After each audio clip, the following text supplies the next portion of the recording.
Picture this. The steam is hissing off the roof of Wall Maria. The wind is howling, and Levi is standing there with the syringe. In the original timeline, he chooses the dreamer, Armin. But in this reality, he chooses the demon. He injects Erwin Smith. The transformation light blinds everyone. And when the dust settles, the scouts aren't looking at a blonde kid. They're looking at the man who led them into hell and actually brought them back. This isn't just a what-if scenario. This is the moment Attack on Titan turns into a completely different genre.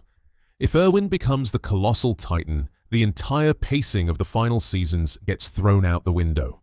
Think about it.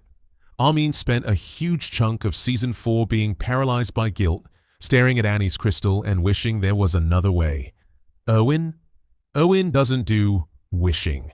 The moment he finds out the truth in the basement, the moment his father's theory is proven right, his midlife crisis ends and his God mode begins. He wouldn't be mourning his fallen soldiers. He'd be honoring them by making sure their deaths weren't in vain, and he'd do that with cold, calculated efficiency. The political game would be a total blowout. When Marley eventually sends their scouts, Erwin wouldn't just capture them. He'd flip them. He has a level of charisma that makes people want to die for him. By the time the world decides to declare war on Paradis, Erwin would have already built a global intelligence network.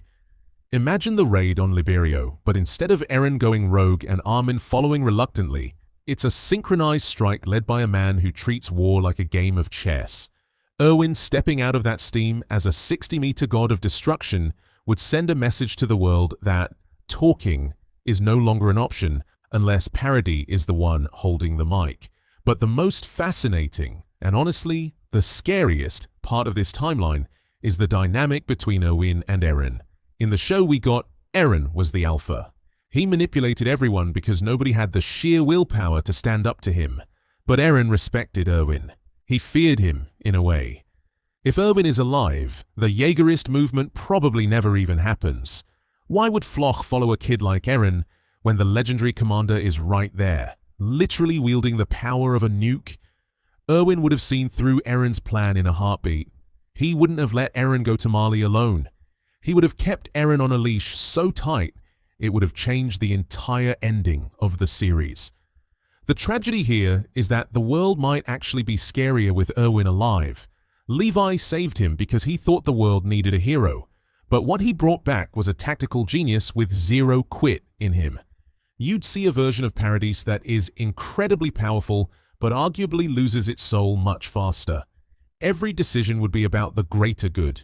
And as we know, Erwin's version of the greater good usually involves a massive body count. It's a darker, more intense, and absolutely wild ride that would have seen the rumbling handled not with tears, but with a handshake and a terrifying smile. It's the ultimate butterfly effect. One syringe, two different worlds.